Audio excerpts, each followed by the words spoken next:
think it's very, very important to have this exhibit here because unfortunately as time goes by we see more and more survivors of the Holocaust passing away, so which means literally we are not available to have first-hand accounts anymore. So I think it is very, very important to have this exhibit in order to be able to provide in particular students and educators that unfortunately a lot of times don't have any exposure to the Holocaust with like an individual face. And so when you look at the exhibit here itself, and I think it's very, very nicely done. You see individual faces, so you're actually giving a personal, as opposed to, going away from numbers, giving the Holocaust a personal face, which I've actually seen in my Holocaust classes.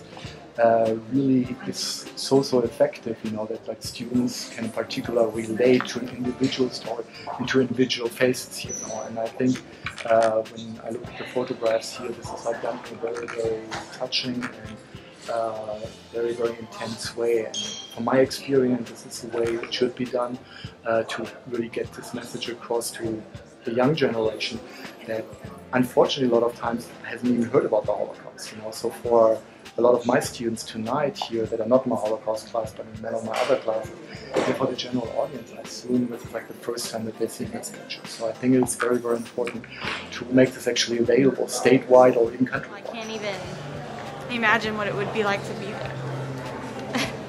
Okay, it's our pleasure to host the exhibit here in Jacksonville, Florida.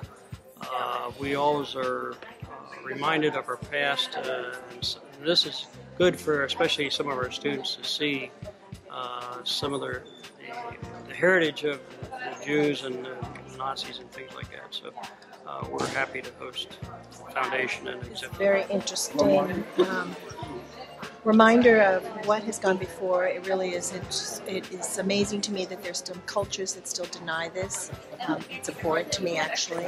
It's very sad that this happened in a time in the world where so many people were just murdered and treated like chattel. I'm glad that there are people and organizations and foundations that are continuing to bring the message and continuing to educate all our children, because we don't want anyone to ever forget.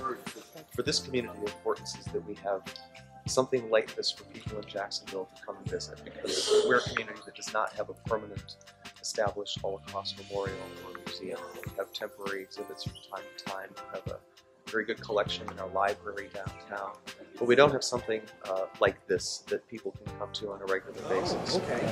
See the images and read the material. This particular event is going to have speakers who are going to be making presentations, so it's an opportunity for people in our community to be exposed to something like this that they wouldn't ordinarily have a chance to do. The closest museums here in Florida are downstate. There's one in Tampa, there's one in Miami. For this end of the state, it's a bit of a trek to get to something akin to this, so it's very nice to have it here. I think it's very well done. It's very nicely done. It looks, I admire its portability, because that means it can go to lots of different communities. I was able to get the script of the panels beforehand, and I read through them, and they're very well done, written in language that's easy, doesn't use so much esoteric language. Those of us who teach the Holocaust, we know much of the lingo and a lot of the terminology, but it's written in such a way that the average person can come in and really understand what's going on. Very well researched. I can tell the material is accurate, it's well presented, so I'm very impressed with it. Actually, here, this group mentor is my professor for propaganda and World War II humanities course here at SCJ. So I'm here to support him, and also to look at all the different displays and the atrocities that occurred, and make sure history doesn't repeat itself.